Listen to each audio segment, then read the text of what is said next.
When I'm trying to solve a quadratic equation by completing the square, and I have a 4 in front of my x squared, I like to apply the division method.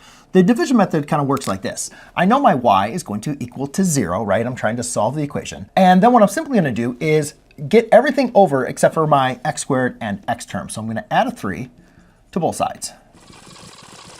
Now, the division method works because all I'm simply going to do is divide by whatever my coefficient is of my x squared. In this example, you can see that it's 4. Now I have my x squared plus 2x is isolated, so now I need to find the value c that creates the perfect square trinomial. A lot of times we give that the value of c.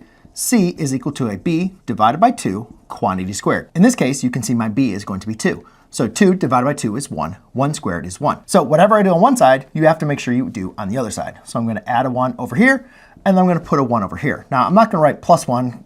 I'm just going to write a 1 plus 3/4, but hopefully you recognize the 1 plus 3/4 is the same thing as 3/4 plus 1. Now I have created a perfect square trinomial that I can factor down into a binomial squared. Basically, what two numbers multiplied to give me 1, add to give me 2. Hopefully you recognize that's a 1 and a 1. So rather than writing it as x plus 1 times x plus 1, I can rewrite it as x plus 1 squared.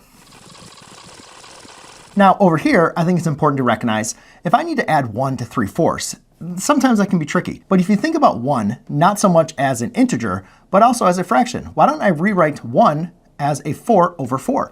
Wouldn't you agree that 4 over 4 is still equal to 1? Yeah. So now I can add the numerators, which is going to give me a 7/4.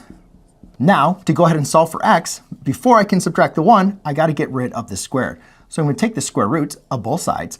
And to simplify this further, I cannot take the square root of 7. That's going to be 2.6457513. But I can take the square root of 4.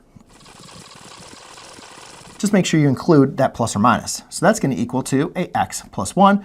Then just subtract a 1 on both sides, and your final answer is x equals a -1 plus or minus a square root of 7 divided by 2.